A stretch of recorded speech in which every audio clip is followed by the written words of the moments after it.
맑은. 왜 그래요?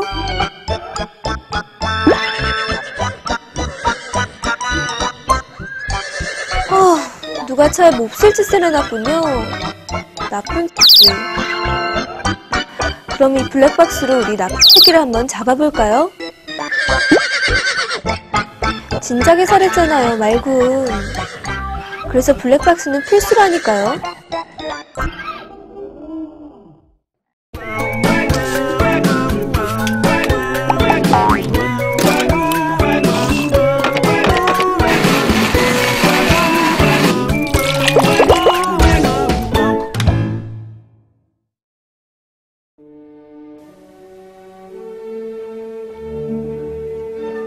블랙박스 찾으시나요?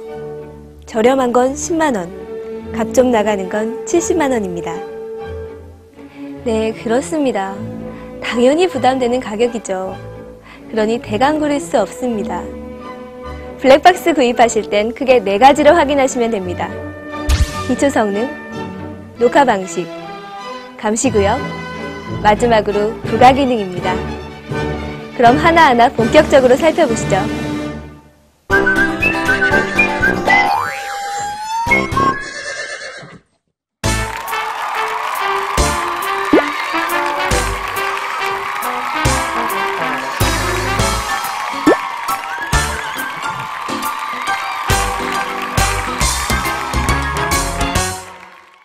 와, 역시 기초. 기초가 중요하죠. 블랙박스 구입의 가장 기초는 기본 성능을 확인하는 겁니다. 기본 성능에는 해상도와 프레임, 화소, 저장 용량 등이 있는데요. 해상도는 아무리 나빠도 640x480은 넘어야 쓸만하답니다. 최근에는 1280x960 HD급이 많이 보급되어 있고 최고 1920x1080 풀 HD를 지원하는 제품들도 출시되고 있죠. 물론 해상도가 높을수록 좀 비싸답니다. 하지만 앞차의 번호판이나 신호등의 색을 구분하고 싶다면 높은 해상도의 블랙박스를 선택하는 것이 좋죠.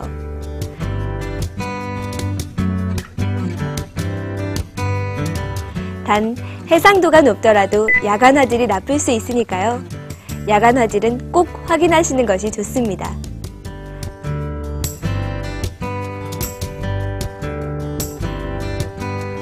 화소는 최소 30만 화소는 돼야 합니다. 뭐 요즘에는 200만까지 나오니 어지간하면 30만은 거뜬히 넘기죠. 그래서 큰 문제는 되지 않겠지만 그래도 확인하는 것이 좋습니다. 초당 프레임도 중요합니다. 초당 프레임이란 1초 동안 저장되는 화면의 수를 말하는 건데요. 자연스러운 영상을 원한다면 초당 25에서 30프레임은 돼야 하죠. 최근 나온 제품의 경우 풀 HD급이 간혹 15프레임을 지원할 뿐 그 이하의 해상도에서는 대부분 30프레임을 지원하니까 크게 걱정하실 필요는 없습니다. 다만 저가형 중국산 블랙박스의 경우 프레임 수가 표시되지 않은 경우도 많으니까 그럴 경우에는 판매자에게 전화를 해서라도 꼭 확인하시는 것이 좋습니다. 그리고 또 살펴봐야 하는 기초 성능은 저장 용량입니다. 만일 주행 도중에 영상만 저장하고 싶다면 4GB 제품도 괜찮습니다. 하지만 주차 감시 기능까지 사용하고 싶다면 최소 8GB, 충분하게 사용하고 싶다면 16GB는 돼야 하죠. 저장 방식은 내장 메모리 방식과 SD 메모리 혹은 마이크로 SD 메모리 같은 외장 저장 방식이 있는데요. 확장성을 고려한다면 외장 메모리 방식이 유리합니다.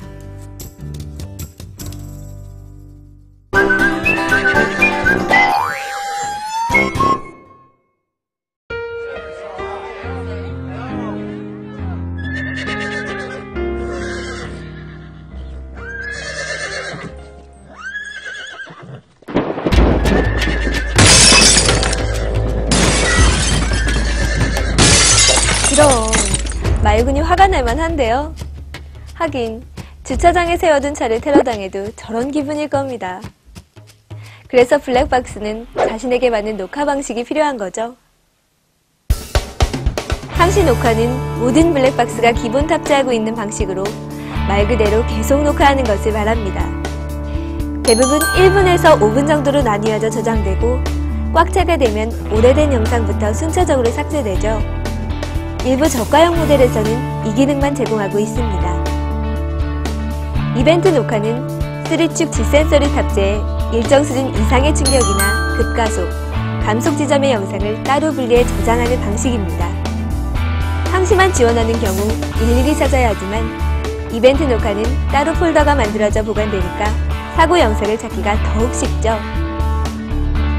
주차 감시 녹화는 말 그대로 주차 시에 필요한 기능인데요. 상시 전원 케이블로 차량의 상시 전원을 연결해 주차 시에 있을 수 있는 사고를 녹화하는 방식이죠. 하지만 장시간 주차하면 자동차 배터리가 방전될 수 있기 때문에 일정 전압 이하로 떨어지면 전원이 차단되도록 설계되어 있는 상시 전원 케이블을 선택하는 것이 좋습니다. 또 동작이 감지될 때만 녹화되는 기능과 녹화 프레임 수가 변화되는 주차 녹화 방식이 지원되는 제품들도 있으니까요. 이런 부가 기능도 확인하시는 것이 좋죠. 마지막으로 수동 녹화가 있는데요. 원하는 시점에 버튼을 직접 눌러 녹화하는 방식입니다. 다른 차량의 사고나 특정 상황을 직접 녹화할 수 있어 추후 그 파일을 찾기 쉽기 때문에 간혹 사용되죠. 하지만 꼭 필요한 녹화 방식은 아니므로 선택에 있어 큰 비중을 차지하지는 않겠네요.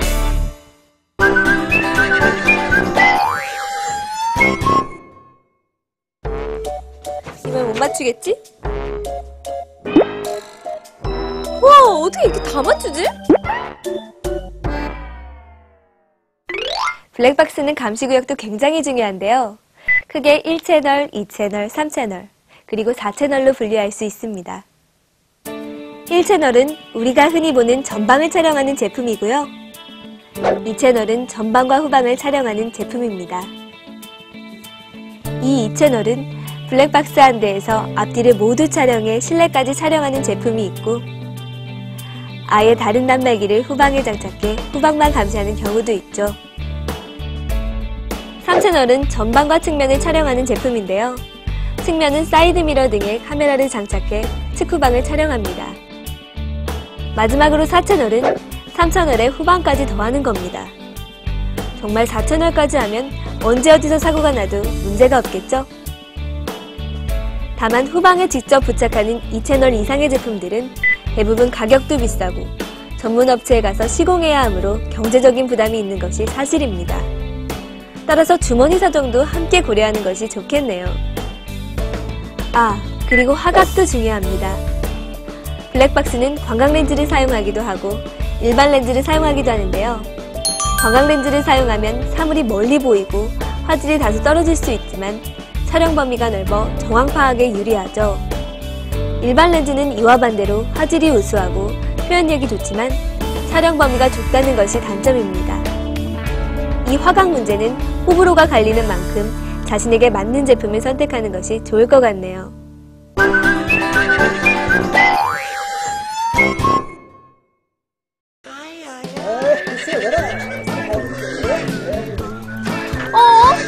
어디가? 부가 기능 설명해야지. 자, 블랙박스 구입하실 때 확인하셔야 될 마지막 포인트. 바로 부가 기능입니다. 음성 녹음은 되는지, GPS 탑재는 돼 있는지, 뭐 이런 거죠. 블랙박스의 음성 녹음 기능은 사고 정황을 파악하는 데 큰 도움을 주기 때문에 많은 사용자들이 찾는 부가 기능입니다. 하지만 사생활 노출을 꺼리는 사용자들은 굳이 찾지 않는 부가 기능이기도 하죠. 쉽게 말해 사고 시의 정황 파악이냐, 자신의 사생활 보호냐에 따라 음성 녹음 기능의 필요성을 확인하시면 되는 거랍니다. 그 다음으로는 GPS가 있는데요. GPS를 탑재하면 차량의 속도, 위치 정보 등을 알려주니까 사고 정황 파악은 물론 운전 습관까지 알 수 있다는 장점이 있는데요. 반대로 과속 여부나 과거의 동선 등을 쉽게 알 수 있다는 점을 꺼려하는 사람들은 절대 반기지 않는 부가 기능이기도 합니다. 마지막으로 녹화된 영상을 바로 확인해 볼 수 있느냐 하는 점도 굉장히 중요한데요. 최근에는 내비게이션이나 스마트폰으로 녹화 영상을 확인해 보거나 블랙박스에 내장된 LCD로 녹화 영상을 확인할 수 있어 컴퓨터로 파일을 옮겨 영상을 확인해야 하는 수고를 덜 수 있어 편리하죠. 말군과 함께 알아본 블랙박스 구매 요령 어떠셨나요? 쉽게 이해할 수 있으셨죠? 억울한 상황을 벗어나려고 산 블랙박스인데 괜히 자기에게 맞지 않는 블랙박스로 후회하고 억울하면 안 되잖아요. 그러니까 지금까지 제가 블랙박스에 대해 설명드린 말씀 잘 들으시고요. 제대로 된 자기에게 맞는 블랙박스 구입하시길 바랍니다. 현명한 소비자가 똑똑한 사회를 만드니까요. 그쵸? 그럼 전 이만 물러나겠습니다. 다음에 뵐게요. 안녕! 보고 싶을 거예요. 어떡하죠?